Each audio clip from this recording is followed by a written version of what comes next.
Olá, turmas queridas! Essa é a nossa última aula do bimestre sobre poesia contemporânea. A aula vai ser dividida em duas partes.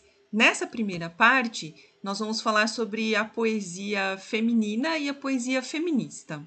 Na segunda parte, que é o próximo vídeo, nós vamos falar sobre a poesia ligada à representatividade LGBTQIA+.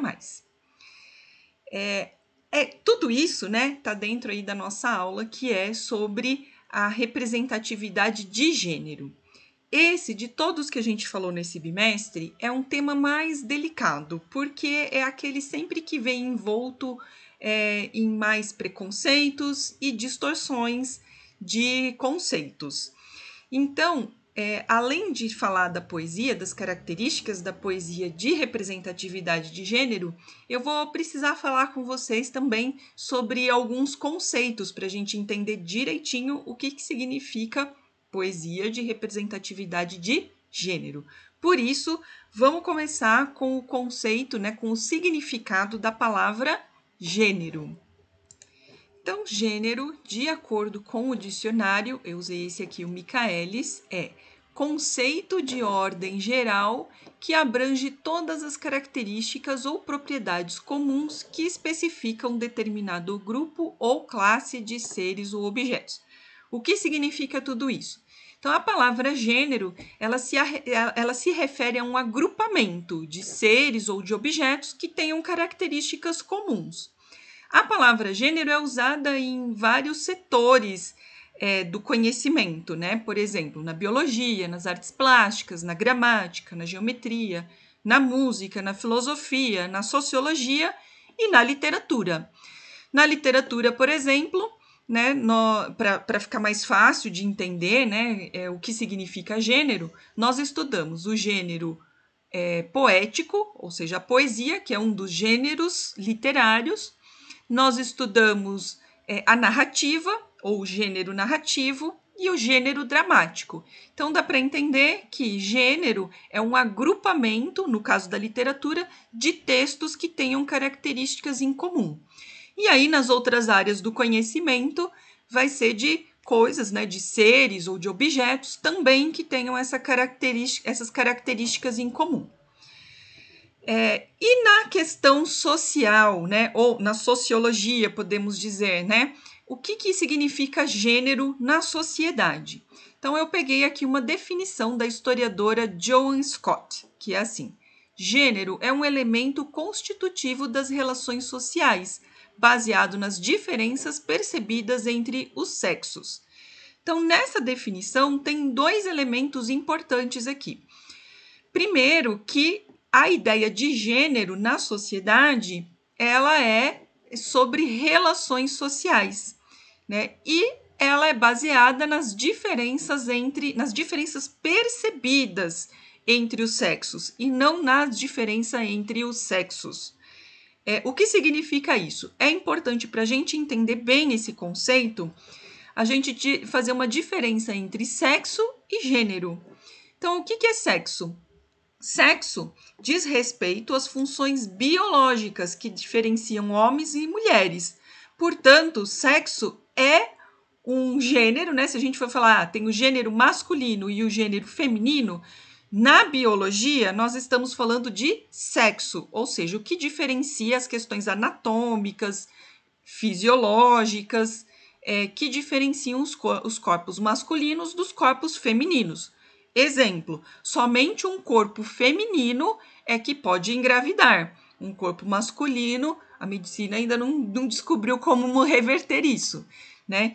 Então, o sexo é relativo a essas funções biológicas, né, que diferenciam corpos masculinos e corpos femininos. E gênero?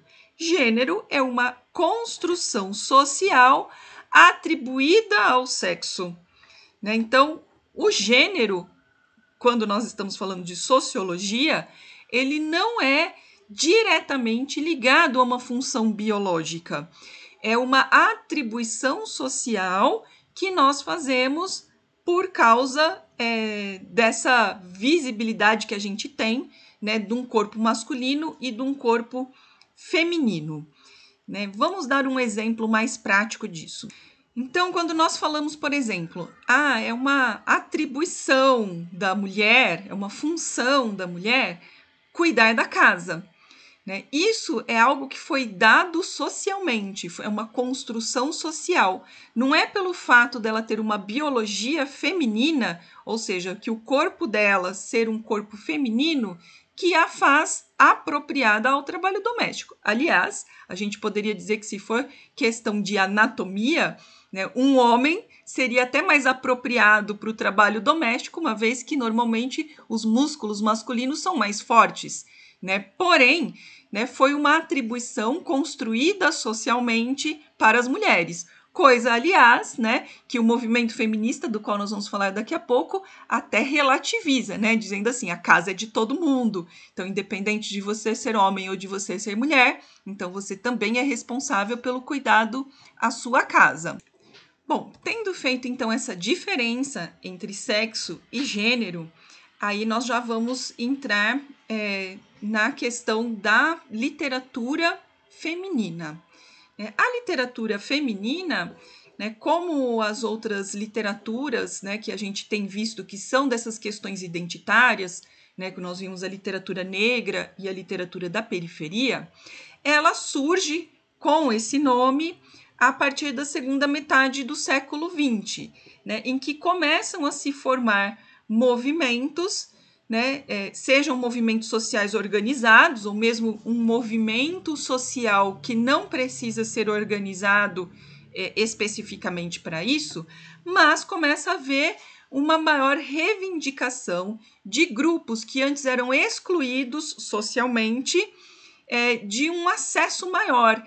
Em primeiro lugar, né, um acesso às decisões políticas, né? Então, uma das reivindicações do movimento feminista, por exemplo, que foi muito importante, foi o voto feminino. Então, as mulheres estavam excluídas antes, né, da segunda metade do século XX, de poder votar. E isso, ao longo, né, do século XX, foi se tornando um direito das mulheres, né? Então, isso é o acesso às questões, às instâncias, às decisões, né, políticas e às decisões, portanto, sobre a sociedade. Uma outra reivindicação de todos esses grupos, né, sejam lá dos negros, das pessoas da periferia, das mulheres, como estamos falando aqui, né, é uma reivindicação aos processos econômicos, né? Então, as mulheres antes, por exemplo, não podiam trabalhar. Ou quando trabalhavam, que eram as mulheres de classe social mais baixa, tinham direitos muito diferentes dos homens, né? Quando tinham algum direito. Então, salários menores, poucas possibilidades de férias e outros direitos, né? E as mulheres de classe média não era de bom tom que elas trabalhassem. Então, elas eram excluídas do processo econômico e dos processos produtivos, né? E essas reivindicações também foram crescendo ao longo do século XX. E, finalmente, a reivindicação às instâncias identitárias, de manifestação da sua identidade, né? Como, por exemplo, o acesso à literatura, né? A literatura autoral. Então, ser autora dos próprios textos, poder publicar os próprios textos e representar a sua subjetividade e as suas visões de mundo. Então, tudo isso faz parte aí da existência da literatura feminina. Então, propriamente, literatura feminina nada mais é do que a literatura feita por mulheres, que tem por autoras as mulheres. Né? E o que elas fazem com essa literatura? Elas representam, como nós dissemos, a sua subjetividade, as suas visões de mundo, né? Enfim, a sua sensibilidade e as suas preocupações como mulheres da nossa contemporaneidade. Existem muitas formas aí da literatura feminina, né? Mas na poesia, em específico, a literatura feminina tem bastante representação na poesia lírica, né? Mostrando mesmo uma subjetividade, uma sensibilidade feminina. Vamos ver um exemplo. Então, eu trouxe aí para vocês o poema Nós, de Lia de Assis. Né? Lembrando que nós é uma palavra de duplo sentido, né?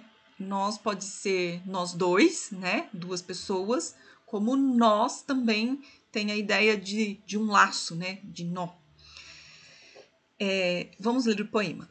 Teu semblante próximo, teus olhos espelho, tua boca confusão, teus braços tentáculos, teus dentes dissolução, entre meus ombros dunas, mãos afastam meu cansaço, mãos afastam teu enfado, transponho a nado as ondas dos teus cabelos, chego fatigada à ilha dos teus desejos. Então, este poema, né, ele traz aqui uma ideia de um relacionamento que, vamos dizer, que não está indo tão bem, né? Fala assim, mas por que essa literatura é uma literatura feminina? Em primeiro lugar, porque ela é uma literatura, é um poema escrito por uma mulher. Então, isso é principalmente, né, uma mulher contemporânea. Então, isso principalmente define a literatura feminina. Mas a gente tem que pensar aqui outras situações, né, que antes não eram possíveis, né? Por exemplo, ela falar do relacionamento, né? Ela ter voz para falar do relacionamento e ela falar também, aqui, a ilha dos teus desejos. Então, demonstrar desejos. Porque antes lá do século XX, né, até início do século XX, as mulheres não poderiam falar dos seus próprios desejos. Então, isso já mostra que existe uma modernidade aí nesse poema feminino. E a literatura feminista, né? A literatura feminista, de alguma maneira, ela vai estar ligada aos movimentos feministas, né? Que são movimentos mais organizados e que fazem reivindicações específicas para as mulheres dentro da sociedade. Né? A literatura feminista também é escrita por mulheres, né, normalmente. Então, por isso, ela se inclui dentro da literatura feminina. Então, nós podemos dizer que tem um conceito maior, que é de literatura feminina, ou seja, literatura escrita por mulheres, e dentro dela tem uma corrente, uma vertente, que é a literatura feminista. A diferença, portanto, é que na literatura feminista, né, vai ter aí uma representação maior de questões reivindicadas pelo movimento feminista. Né?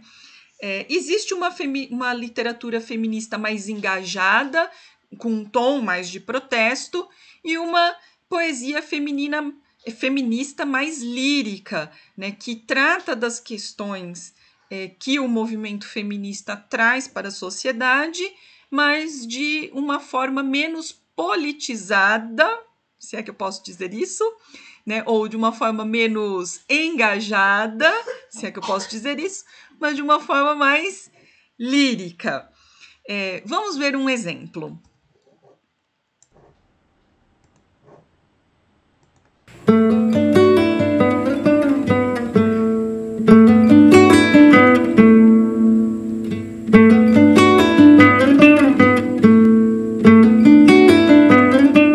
Eu sou aquela que tem calma.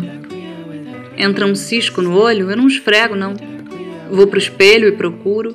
Depois tiro com cuidado e cotonete molhado. Eu não desespero, eu nunca acho que é o fim. Eu sou a do bom senso e do juízo. Gasto a pele do canto das unhas mais do que doses de uísque. Eu reinvento, eu republico, eu considero, eu insisto. Vez em quando como muito de dúvidas mais que fome. Outras fico cheia, que troco iogurte por suspensão. É bom ser calma, eu gosto e nem cansa. Mas às vezes faz falta o vulcão, a avalanche, ânsia de cutucar o urso com a vara curta para correr pela vida, não por esporte. Correr até ficar sem fôlego, até dar raiva de existir urso, de existir medo, de existir. Ânsia de esfregar o olho até ficar vermelho, de abusar do uísque para doer a cabeça de manhã, de despedaçar copos baratos no chão da cozinha e quebrar seus dentes como só nos sonhos. mas eu sou a da calma. Eu faço comida e como.